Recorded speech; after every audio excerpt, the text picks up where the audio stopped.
اگر آپ شوگر کے مریض ہیں یا آپ کی فیملی میں کوئی شوگر کا مریض ہے تو اس چینل کو فوری سبسکرائب کریں.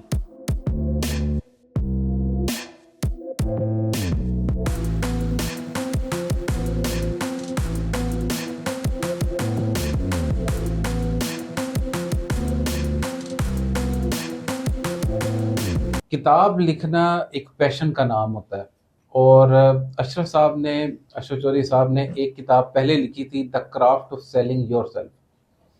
وہ کتاب ان کی ماشاءاللہ امیزون پہ بھی سیل ہو رہی ہے، اور ابھی تک وہ بہت سارے لوگوں کو جب ایز اے آتھر پہچانتے ہیں لوگ اشرف صاحب کو، تو اس سے کسی کا آپ کو آئیڈیا ہو جاتا ہے کہ وہ کسی بھی چیز کو کتنا ڈیپلی دیکھتا ہے، سوچتا ہے اور جانتا ہے. اسی طرح آج کل بھی ایک کتاب لکھی جا رہی ہے اشرف صاحب نے کہ how I reversed my diabetes, کہ میں نے اپنی شوگر کو ریورس کیسے کیا. میں ابھی اشرف صاحب سے بات کر رہا تھا، میں نے کہا تھا سر یہ آپ کو بک لکھنے کی ضرورت کیوں محسوس ہوئی، آپ تو اپنی ڈائبٹیز ریورس کر چکے ہیں. میں نے کہا چلیں اشرف صاحب سے خود ہی ڈائریکٹ پوچھ لیتے ہیں. جی سر. ڈاکٹر صاحب، کتاب لکھنا یقین جانے کہ بڑا مشکل کام ہے. آپ کو ایک آئیڈیا ایک ذہن میں ہوتا ہے، اس ذہن سے نکال کے اس کو پرو کے ایک لڑی کے ساتھ دوسری لڑی کرتے کرتے پھر جا کے نا کوئی ایک آرٹیکل بنتا ہے، اور پھر کوئی 500 آرٹیکل جمع ہوں تو پھر جا کے کئی کتاب کی صورت میں بنتا ہے.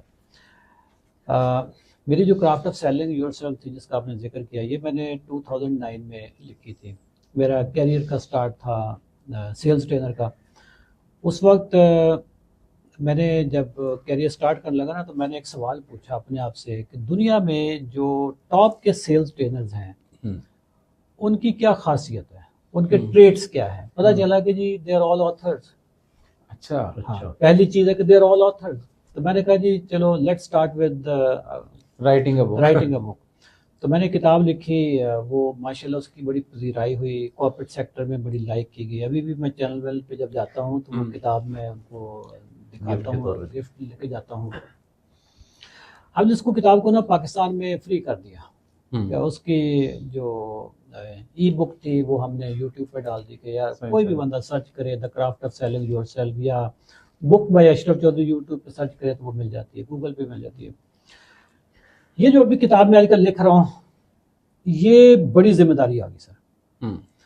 یہ ذمہ داری ایسی آ گئی کہ پاکستان میں 3.5 کروڑ بندے کو شوگر، اور 1.5 کروڑ کو پتہ بھی نہیں کہ اس کو شوگر ہے. وہ ایسا مست ملنگ پھر رہا ہے کہ اس کو پتہ بھی نہیں ہے کہ اس کو شوگر ہوگی. بالکل ایسے ہی. ٹھیک ہے، کتاب پڑھنا ایک ڈائنگ قسم کا ایک آرٹ ہے، اب لوگ کتاب پڑھتے بھی نہیں ہیں، لیکن میرے کندھوں پہ جو ذمہ داری بنتی تھی نا وہ میں ادا کرنا چاہتا ہوں کہ کوئی ایک بندہ بھی پڑھ لے گا. ٹھیک ہے. اچھا پھر یہ کتابیں جو لکھنا ہے نا، ہمارے ملک میں تو کتاب نہ پڑھنے کا رواج ہے نہ لکھنے کا رواج ہے. اگر کوئی لکھی بھی جائے تو وہ کو خریدتا بھی نہیں ہے اور پھر کوئی پبلش بھی نہیں کرتا. یہ بیچارے آتھر، میں نے آج تک کسی آتھر کو خوشحال نہیں دیکھا. سارے بیچارے اسٹرگل کرتے ہیں. میڈیکل پہ کتاب ہی نہیں ہے. ہاں یہ بات ہے. اگر آپ دیکھیں تو میڈیکل پہ جو کتابیں آپ لوگ بھی پڑھتے ہیں وہ گوروں کی لکھی ہوئی. بالکل ایسے ہی. ٹھیک ہے. پاکستانی لوگ رائٹرز ہیں، ایسا نہیں ہے کہ نہیں ہے، لیکن ہے صحیح. لیکن ایسے اپنی داستان اور داستان کوئی لکھتا ہے نا، دیکھیں نا سر، ہر ایک کی اپنی ڈیفرنٹ سٹوری ہوتی ہے. اس طرح کی میری ایک سٹوری تھی. ٹھیک ہے. میری سٹوری لوگوں کو انسپائر کرتی ہے. ہمارے چینل پہ لوگ آ کے سنتے ہیں، ہماری ویڈیو دیکھتے ہیں، میری سٹوری سنتے ہیں، اس سے انسپائر ہوتے ہیں کہ یار if one person can reverse diabetes and I can also reverse diabetes. بالکل ایسے ہی. تو کتاب لکھنے کی میں ذمہ داری لے چکا ہوں، اور اس سال کی جو ٹارگٹ سے جو ریزولوشن تھی وہ میں نے پوری کر رہا ہوں. تو یہ کتاب سر کب آ رہی ہے؟ یہ میرے حساب سے تو اس کو آج مکمل ہو جانا چاہیے تھا. ٹھیک ہے. لیکن پتہ اسی وقت چلتا ہے کہ جب بندہ نا فیلڈ میں آتا ہے نا، لکھنا پڑتا ہے، تو وہ پتہ چلا کہ نہیں یار یہ اتنا ایمبیشیس ٹارگٹ نہیں رکھنا چاہیے تھا. یہ تو لکھنا بڑا اوکھا کام ہے. وہ خاص طور پہ جب آپ اس میں سائنٹیفک ٹرمز لکھ رہے ہو تو بڑی ذمہ داری کا کام ہے نا. اس میں بہت ساری چیزیں ایسے صرف الٹی چیزیں تو نہیں ڈال دیتی نا. یہ جنوری کے اینڈ تک انشاءاللہ یہ میرا جو پہلا ڈرافٹ ہوگا نا وہ مکمل ہو جائے گا. تو اس کے بعد پھر میں نے اس کی جو سائنٹیفک ویٹنگ ہے، اس کی جو پروف ریڈنگ یا وہ آپ لوگوں کو دوں گا کہ بالکل ایسے کہ جو سائنٹیفک چیزیں ہیں نا اس کو آپ ویلیڈیٹ آپ کریں. کہیں ایسا نہ ہو کہ میں کہیں جذبات میں آ کر میں نے کچھ چیزیں لکھ دی ہوں، تو بہت ذمہ داری کا کام ہے سر، کیونکہ کتاب ایسی چیز نہیں ہے کہ کوئی تختی لکھی ہے تو آپ اس کو اریزر سے مٹا دیں گے. کتاب ہے نا، چھپ گئی ہے، ونس پبلشڈ. اور پھر آتھر پہ لوگوں کو ٹرسٹ ہوتا ہے. آتھر کی جو غلطی ہوتی ہے نا لوگوں کی، وہ زندگی کا حصہ بن جاتی ہے کہ یار کیونکہ اس نے بولا ہے. تو اس لیے پھر میں اس کو بہت احتیاط سے لکھ رہا ہوں. اس کتاب میں ایسا کیا ہوگا سر؟ سر اس کتاب میں دیکھیں، جو ایک تو میری اپنی کہانی ہے، ٹھیک ہے، کہ میں اس مقام تک جو پہنچا تھا نا، کہ میں نے ڈائبٹیز ریورس کرنی، اس کے پیچھے جو میری کمپلیکیشنز آ رہی تھی. 18 سال سے کوئی اتنا عام ٹائم نہیں ہوتا، بہت بڑا ٹائم ہوتا ہے. 18 سالوں میں کون سی دوائی جو میں نے نہیں کھائی ہوگی. میٹ فارمن سے سٹارٹ لیا، سلفونل یوریا کی کلاس، ایمرل گیٹرل، یہ ساری جو ہے، ڈاؤنل بھی درمیان میں آئی ہوئی ہے، سیٹا گلپٹن میں نے کھائی ہیں، پھر جارڈی واردی، زینگلو شینگلو، یہ سارے میں نے کھائی. اچھا بائی دا وے یہ کمپنی لانچ بھی کروائی ہوئی ہے، ان کی پروڈکٹس بھی لانچ ہوئی ہے، میں لانچ سیشن میں گیا ہوا ہوں. پھر دوائیاں بھی کھائی ہوئی ہیں، پھر ساتھ میں اسٹیٹنز کھائے ہوئے ہیں جو ایک آپ کی سٹوری ہوگی بیسیکلی اس میں مینلی. اور اس کے بعد میں لو کارب ڈائٹ پہ ہوگا. ٹھیک ہے کہ اصل جو سائنس ہے، جو ڈسکوری ہے، وہ کیا ہے؟ وہ ہے لو کارب ڈائٹ. لو کارب ڈائٹ میں یہ صرف 3 ورڈز ہی نہیں ہے، اس کے پیچھے ایک بہت بڑی سائنس ہے کہ آپ کی شوگر کو کیسے کنٹرول ہوتا ہے. اس کے علاوہ پھر میں نے یہ چیز دیکھی کہ ہمارے جو 90 ڈیز چیلنج میں جو لوگ آتے ہیں نا، ان کے سوال بہت ہوتے ہیں. ایک اندازے کے مطابق کچھ 3000 سوال پوچھے جاتے ہیں.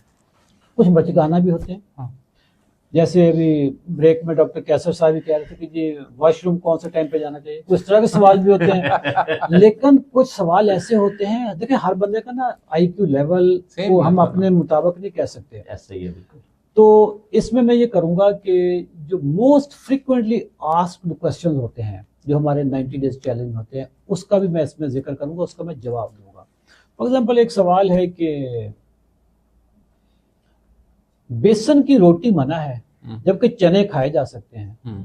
لاجک تو ایسی ہے کہ بیسن کی روٹی بھی تو، بیسن بھی تو چنوں سے بنتا ہے نا، بٹ بیسن کی روٹی ہم کیوں منع کرتے ہیں، چنے کیوں ہم الاؤ کرتے ہیں. پھر گاجر اگر کچی کھائی جائے اور اس کو پکا کے کھایا جائے تو دونوں میں کتنا فرق ہے. بالکل یہ ساری چیزیں ہیں جو چھوٹی چھوٹی چیزیں ہوتی ہیں، جو لوگ نا پھنسے ہوتے ہیں. ڈائٹ ریلیٹڈ سوال ہوں گے، ساری چیزیں ہوں گی جس کا میں جواب دے رہا ہوں گا، جو میں نے اپنے اوپر کیا بھی ہے. زبردست. تو یہ کتاب انشاءاللہ مارکیٹ میں آ جائے گی کوئی فروری کے اینڈ تک، لیکن جنوری کے اینڈ تک میں اس کی کر لوں گا، اس کی رائٹنگ مکمل کر لوں گا. ہفتہ آپ لوگ لگائیں گے، پھر اس کی پرنٹنگ کے لیے چلا جائے گا. تو یہ فروری کے اینڈ تک انشاءاللہ، یا کوشش ہماری ہوگی کہ 18 فروری جب ہمارا وہ ڈائبٹیز ریورسل ڈے ہے تو اس میں ہم یہ کتابیں پھر لوگ 18 فروری سے لے کے کوئی 28 فروری کے درمیان اشرف صاحب کا اس بک کو لانچ کرنے کا پلان ہے. اگر آپ کے بھی مائنڈ میں اس طرح کے بہت سارے کویسچنز موجود ہیں کہ بھئی یہ ایسے ہے تو ایسے کیوں نہیں ہے، تو آپ نے یہ بک کا انتظار کریں اور اس بک کو پڑھیے گا. یہ ایک سادہ اور بور کرنے والی بک نہیں ہوگی. جیسی ہسمکھ پرسنالٹی اشرف صاحب خود ہیں، وہی ٹچ آپ کو ان کی کتاب میں بھی ملے گا، لیکن اس کے لیے آپ کو انتظار کرنا پڑے گا. ابھی شکریہ. Thank you.